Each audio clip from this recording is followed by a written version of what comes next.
Call the roll. Mr. Massey. Mr. Burr. Here. Here.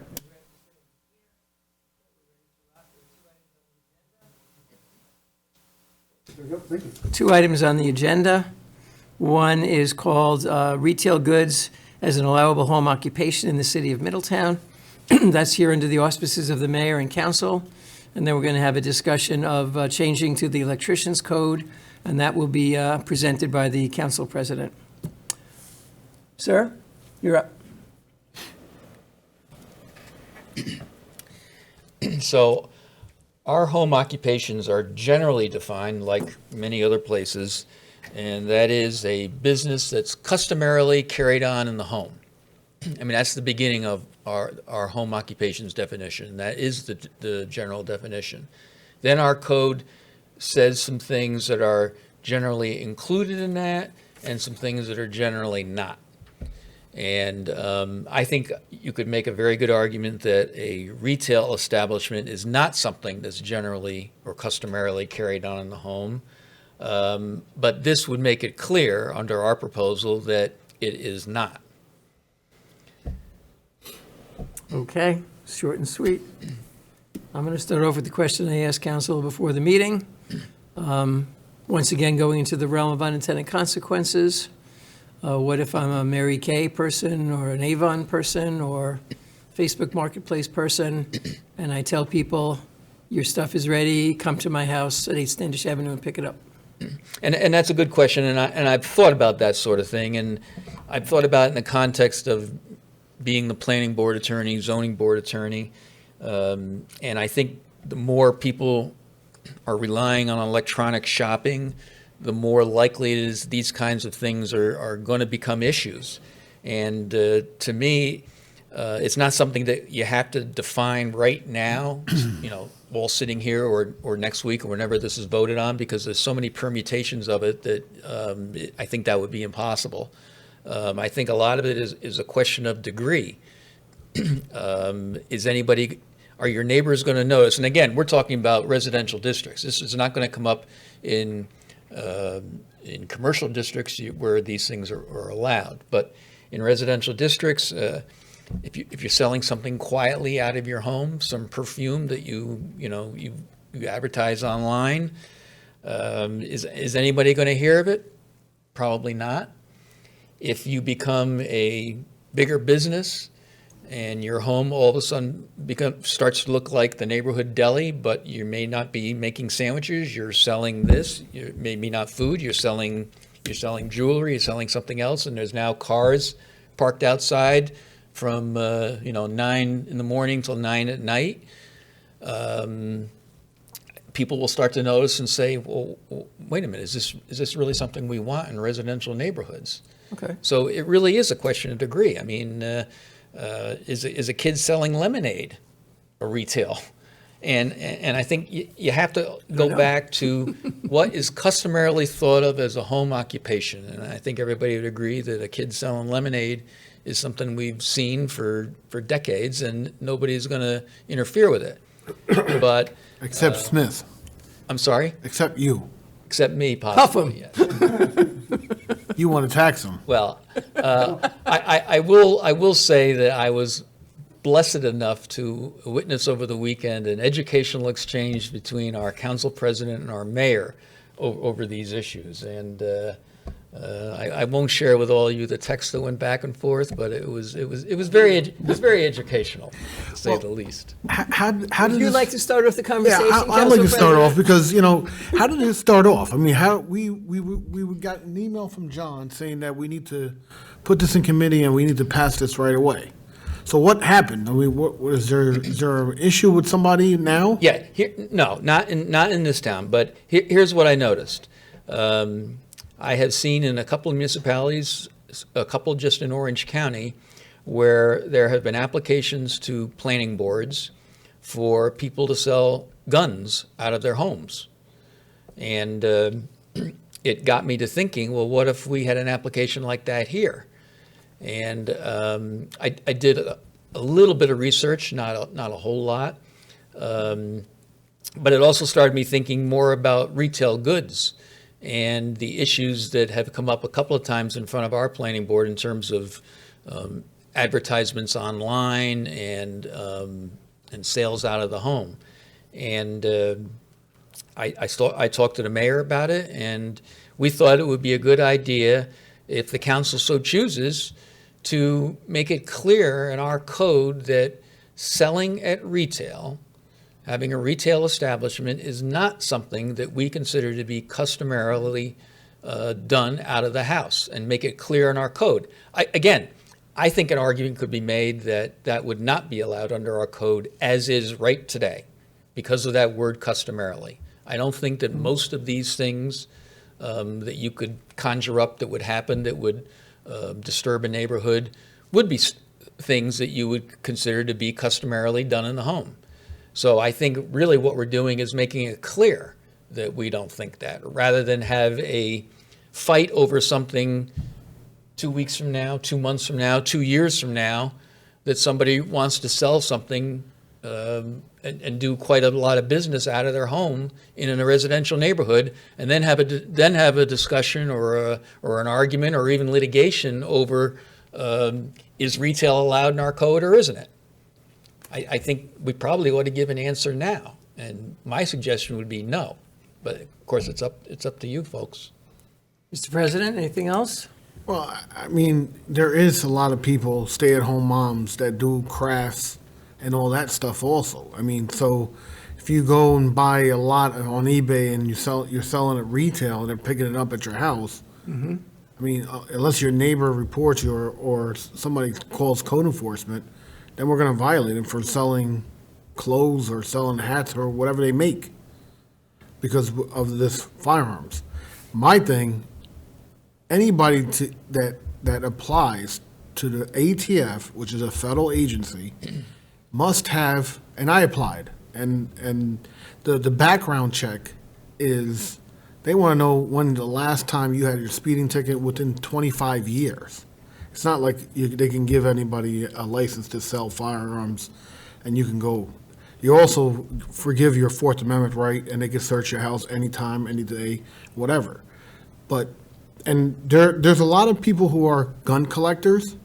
In order for them to go to Connecticut or Jersey or Pennsylvania, they get a federal license. It's a federal dealer license.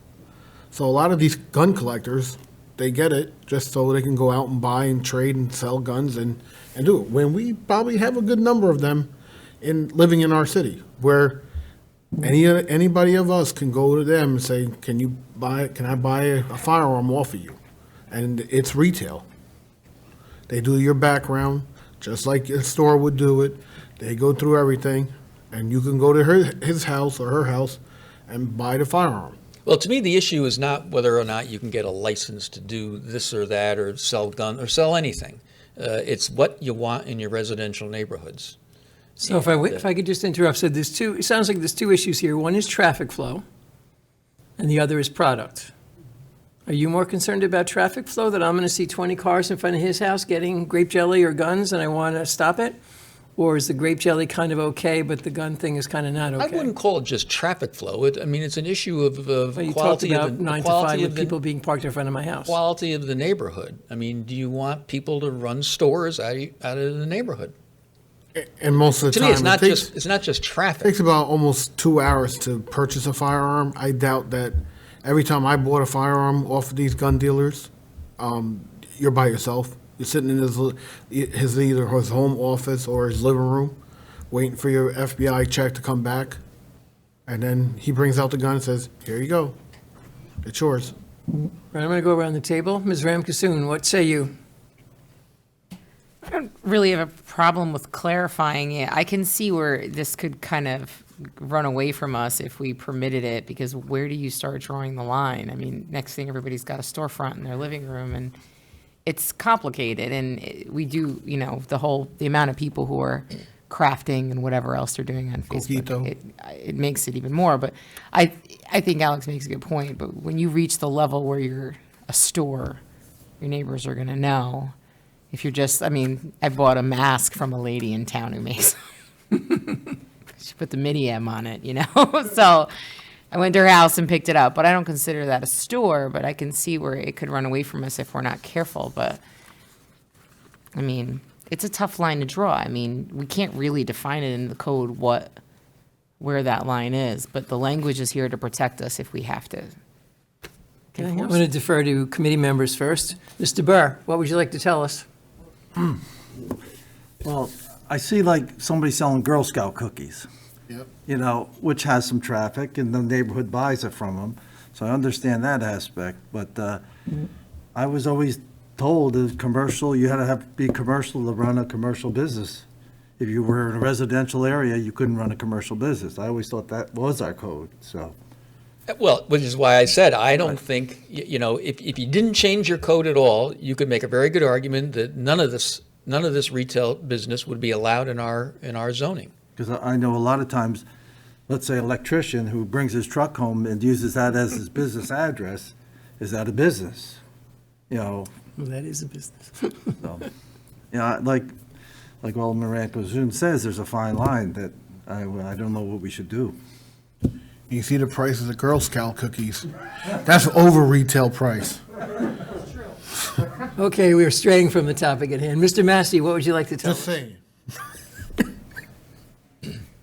It is a tough issue, and I guess there's a reason that it came up, and I may have missed the explanation of why it came up, because, Alex, you're telling us on one hand, right now, if I were to open up a business in my residential house, or try to, you could prohibit it with the language we have right now. You could try, yes, but I think it would be, it'd be open up to more argument that you could not. No, Because our code, like I said, there's sort of three parts to it. There's one part where there's a general definition, then there's things that are included, and then there are things that are not included. And if you don't have it in either one of those, included or not included, then you've sort of opened the door to argue, well, if the city had intended that it should not be included, the city could have put it in there. Right. You're opening yourself up to that argument. Well, and- That and if the city didn't think it was proper in the residential neighborhood, or it wasn't proper as a home occupation, the city has the ability and there is about, I don't have it in front of me, but there's about 10 things that are listed in included, and there's about 10 things that are listed in not included. And somebody would certainly make the argument, if this came up, well, the city chose not to specify retail as being not included, and therefore we should include it. And I agree with you. I don't know why in the back of my mind I'm thinking that this came up because of firearms. And I got to be honest, I certainly wouldn't want my next door neighbor, although I understand what the council president is saying, the scrutiny that my neighbor has to go through to be able to get a firearms sale certificate, I guess is whatever they call it.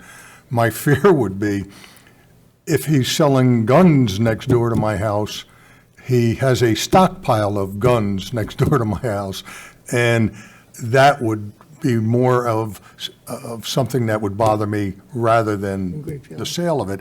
And once again, as you just said, if we're going to put things in here, what do we leave out? I don't know, and like I say, I apologize if I missed it, what precipitated this? Well, it was the gun issue that precipitated. Well, I'm so. But then I did the assumed- research and I looked at how other municipalities have dealt with it, and the way they deal with it is to put in the code that the customary home occupations do not include retail establishments. But that's a wide, that term is extremely large, as I think someone mentioned the Girl Scout cookies, or someone mentioned if they were Yeah, I agree. And knitting stuff, making masks and everything, that encompasses that. And again, you got to go back to what's customary. Now, you can look at it this way. If the council doesn't act on it, and you just allow the code to be as it is, then down the road, the body that's tasked with interpreting the code as to whether or not something is a home occupation would probably be either the planning board or the zoning board of appeals. They'll get the job. And just like, if you're a firearms dealer, you purchase a firearm, it's electronic, so you buy from the distributor, you get it assigned to your license, and then you sell that firearm. It's not like they're buying stockpiles of guns, and anybody can come off the street and buy a gun. That person has a responsibility to do their background check and everything and sell that firearm. No, I understand My- that, my but what answer to that stops is- someone from robbing the place? My What answer to stops that someone is breaking do in? it in a store, just like anybody else that wants to sell things. So Anything you're gonna else, tell Mr. Massey? everybody else to do everything in the store too, nothing from home. Not a retail business, no. Slippery slope, perhaps. Mr. Tobin? I think it's a good thing to have. I mean, if you buy your house in a nice residential neighborhood, maybe this is where you want to raise your family, and all of a sudden the person next door starts running a business, trucks are pulling, I mean, if it gets to a level where it's a nuisance, trucks are pulling up, cars are beeping their horns, you can't get in your driveway, then you have this to fall back on to, maybe if you're getting that big, maybe it's time to move to a, a storefront. And I don't think someone selling Girl Scout cookies or, Mary Kay is gonna attract that kind of nuisance.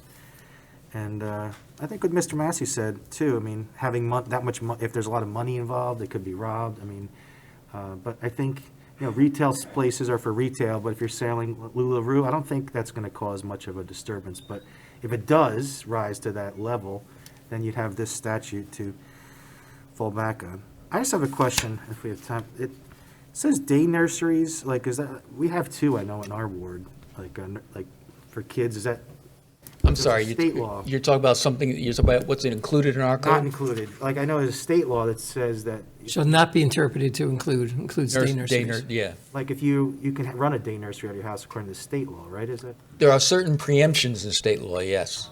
But you have to be a state licensed facility for that. Okay, and then tourist homes, would that be like Airbnb being Airbnb? What's a tourist home, do you know? I don't know.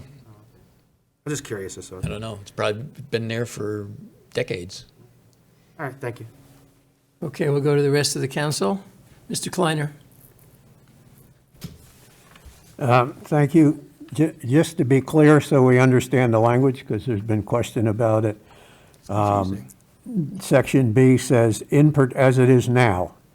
And everything is really, it's exactly the same, what we're proposing here, except for adding retail sales to the second half. So it says, home occupation, quote unquote, includes but is not limited to the following: dressmaking, professional office of an author, clergy, lawyer, engineer, accountant, lawyers in every code, by the way. Yeah, lawyers can have offices everywhere. And by the way, I didn't write that. Okay. Engineer, accountant, architect, or real estate broker, and teaching with musical instruction limited to a single pupil at a time. However, home occupation shall not be interpreted to include any of the following: professional office of a physician, dentist, osteopath, chiropractor, optometrist, acupuncture, medical, or healing arts practitioner, or insurance broker, or adjuster, clinics, hospitals, barbershops, and beauty parlors, commercial stables and commercial kennels, restaurants, tea rooms, day nurseries, tourist homes, animal hospitals, or any similar uses.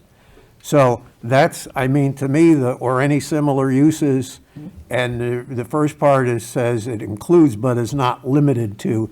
So there is leeway. Yes. As it's written. In the old days, it would have been a question about, well, what about a Tupperware party? These days, it might be Shackley, it might be something like that. I think most eBay and online sales are not pickup at home. They're mostly mail, and they mostly have shipping charges involved.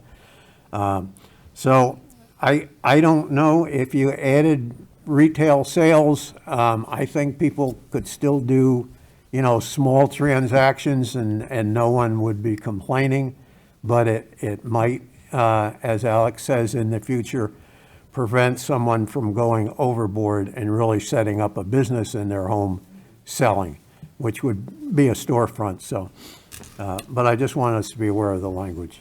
Thank you. Okay, thank you. It still sounds like we're more into traffic flow than product, but that's just my interpretation.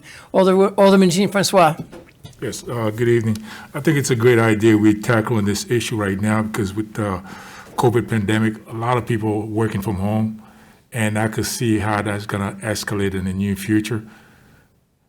You know, I think it's a good idea. We talking about it now before it's actually happened. But I could even my son right now, because he's into fashion, he's doing a lot of stuff that he's selling online. That's retail?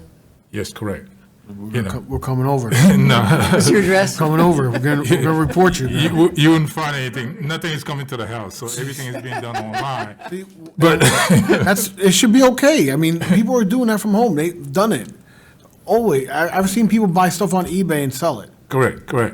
And then again, it's going to be hard There should for be us more to actually enforce that unless, one of your neighbors complains about it, and that's when, if it gets out of control, I could see. But if we have that in writing now, I think it's a good thing before it gets out of hand, because I could see that coming down the pipeline. Especially Our in most the- patient Alderman, Mr. Green. Jeez, thanks. I guess my only concern is that you're either going to be too specific or too generic with this. Where it comes down to, is someone selling Girl Scout cookies and your neighbor already has an issue with the fact that you didn't mow your lawn last week. All of a sudden they're calling up and your daughter now is got to stop selling her cookies out of your front porch. So. And I think that that's not something that's too far-fetched to think of. It sounds silly, but I think, there are, neighbor disputes. And unfortunately, sometimes, I'm afraid that we might open ourselves up to some petty disputes about that. But I just think that we need to watch the language a little bit. I do think it's a good idea to specify a little bit more about the type of retail maybe, but I think, like you said, people sell stuff online. You pick up something at a garage sale, and all of a sudden you don't want it 3 years later, or I've got this. I just upgraded my DVD player. Let me get rid of my other one. All of a sudden, am I subject to being a retail business? That's up to interpretation. I don't think it's necessarily something that everyone's going to call about 5 minutes, but you get the right person, and they might get upset about it, and then it's going to be taken to task. But I'm open to reviewing it and to chatting about it. But I just think I'd like to see how a little specificity in the type of retail, maybe. But that's just my 2 cents. It'd be Yes, if you difficult had to. an agenda for the meeting. It'd be difficult to specify by type of retail, although you just put an idea in my head that maybe there could be an age thing here. That I don't think anybody is worried about 16-year-olds operating businesses. Okay, maybe. Oh, my God. So the administration wanted this, as you know, we canceled last week's meeting, so our next meeting is actually next week. And the administration was hoping to put this on the agenda. So I'm going to start with a vote from the members of the committee. Ms. Ramkasoon, move it forward or not? I'm okay with moving it forward. I think trying to define retail sales is going to be extremely complicated. I think leaving it basic and leaving that to interpretation on what's commercial level or what's not can be handled, to defend it. But Okay. that's getting into a whole mess that we shouldn't even be involved in, what you can sell and what you can't. This is the way All right. it is. I think it's fine. It protects us from that situation with the crime. I'm okay with it. Thank you. Also, Alderman Yes. Johnson, is a public hearing is going to be the next Right. meeting too, that, before the vote. Right. Right. But there's also a discussion of having it as an action item that night, which I don't care for, but I just work here. Mr. Burr, do you want to move it forward or keep it back for discussion? Thank you. Mr. Massey, move forward or back for discussion? I have no problem moving it forward. The attorney's going to have to defend it. Okay, sounds good. Mr. Tobin, what say you? Move forward. Okay, so and I will move it forward as well. So we will schedule the public hearing, and it will also appear on next week's agenda as an action item. And we'll see how it flies as the whole board looks at it. All righty, we have a few minutes left. As you remember, last year, we changed the plumber's code to kind of open up the market a little bit. And the council president would like to see us do something similar with the electricians. Mr. Rodriguez, would you care to state what you would like to see move forward as far as a resolution? Just the same as the plumbers. We just like we spoke about allowing plumbers, electricians that are licensed, who already take the same test in other cities and towns. They can apply for our license. Make it $1,500 a year, whatever the cost is. Now, you spoke to the. I was going to, but I electrical wasn't exactly sure what we were proposing, so I chose not to open up that can of worms when they said, well, what do you mean? So that's what we're talking about. And we'd have to set the fee as well. Set the fee. Okay, we do have a few minutes left. With that very brief introduction to the concept, I'm going to go around the table. I'm going to go the other way, starting with Mr. Massey. What do you think about that idea? Well, since the first time I heard about it, I We're all in the would same boat on that one. Okay, well, no, I want to look into it before. But I you make have a no judgment aversion to call. looking into it? Okay. Mr. Tobin, what are you thinking? I like the idea. I mean, recognize the reciprocity also to get more, have more choice and competition as far as electricians. I think the mayor said, I mean, I do want to respect the local folks that are electricians too. I don't know if I want to flood the market with, hundreds of electricians. Maybe there could be a cap or a certain amount of licenses, like 50 licenses or something that would be, I don't know, might be something to consider. What's the price right now of the license? Renew it? It's like $250, but we already, on the list for electricians, I think we have almost 40 or 50. Oh, okay. So, I don't know. I mean, Yeah, it's the plumbers that we only had like 6 or 7 or 8, I think. I think that, having more competition is good, that you can, get your. And we do reciprocate with Port Jervis and Newburgh. But each job is $750. Right. So if I want to change your light bulb in your house, I have to pay the city of Middletown $750 because I'm licensed, but I can't have a license in your city. Right, So so then every job, I got prices go to charge the customer $750. So I'm in favor moving forward. Okay. Mr. M. Kassoon, what do you think? I'm okay with furthering the discussion about it. I'm not sure 100% how I feel in total, but I think we should definitely. Okay, thank you. Mr. Burr? Definitely need more discussion. How many licensed electricians do we have now in the city of Middletown? There's like 40-something, over There's 40-some or 50, already, so I yeah. think we should have to look into that. I don't think we want to have 60 or 70 or 80. I mean, 40 should be sufficient for a municipality of 30,000 people. Okay, that's the counter proposal. I think the mayor is kind of moving along, not to speak for him, but he's not here. I think the mayor also was drawing a distinction. The plumbers had the license and the number of people and the state law and how that changed. The electricians, there are many. Then that's another idea. Are you going to cap how many new licenses can come in? And then what's the criteria to choose who would be eligible to get that license? And then the fee, of course. But you're open to discussing it with those caveats? Okay. Rest of the council, Mr. Green? I'd like to just see the language of it, and it's open to discussion, absolutely. So, Thank thank you. you. Mr. Kleiner? Yeah, I'd like to hear from the electrical licensing board and see what they have to say, see what their suggestions are. That would be Mr. Murtaugh, so I will, once I know this is kind of on the floor, I'll give him a call and let him know that this is what we're contemplating, and I'll get his informal opinion as the chair of that board. Thank you. Mr. Jean-Francois?